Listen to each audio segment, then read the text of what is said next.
For more than 80 years, the US dollar has ruled the world's economy. Every country from Asia to Europe used it to trade oil, gold, and almost everything else.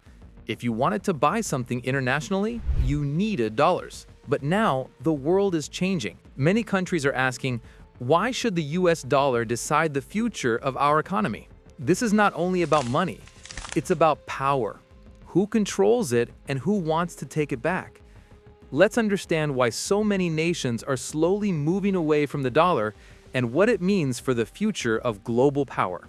How the dollar became so powerful. After World War II, most of the world was destroyed. The US was the only big economy left standing strong. So in 1944, world leaders met and created a new system, the Bretton Woods Agreement. This system made the US dollar the center of global trade. Every country's currency was linked to the dollar, and the dollar itself was linked to gold. It gave the dollar strong value and global trust. Soon, oil, gold, and almost every important trade deal was priced in dollars. This created what we now call the petrodollar system, a system that gave America huge economic and political power. How the dollar became a tool of control. Over time, America started using this power not just for trade, but for control. When countries disagreed with US policies, they often faced economic sanctions, blocked bank accounts, frozen assets, and trade restrictions.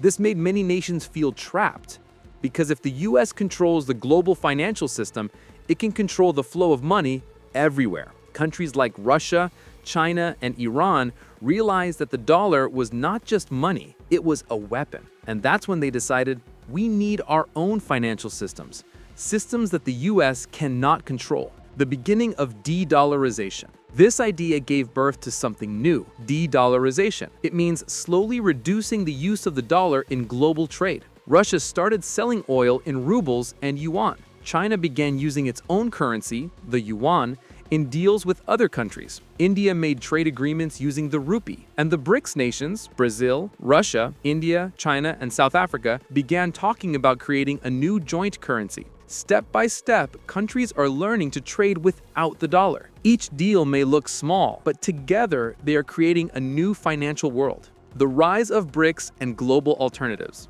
The BRICS group is now growing stronger. Saudi Arabia, Egypt, Iran, and several others have shown interest in joining. If these countries trade in their own currencies, it could reduce the global demand for dollars. China has already made strong trade deals in Asia and Africa. Russia is focusing on its own payment system called SPFS instead of SWIFT. Even countries like Pakistan and Turkey are exploring local currency trade. The world is not rejecting the dollar completely, but it's clearly preparing for a world where it's not the only option.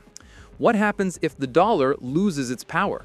So what happens if more countries stop using the dollar? America's influence will weaken. Right now, when countries trade in dollars, they must keep dollars in US banks. That gives the US power to control the global financial system. But if global trade moves to other currencies, like yuan, euro, or rupee, that control begins to fade. Still, replacing the dollar completely is not easy. It's the most trusted and stable currency in the world. No other currency has that same global reach, at least not yet. The future of global power. The question is not, will the dollar lose its power? The question is, when will it happen? The world is entering a new financial era, an era where power is shared, currencies are diverse, and global trade no longer depends on one country's money. The change will be slow, but it has already begun, and the countries that prepare today will lead the next chapter of world economics.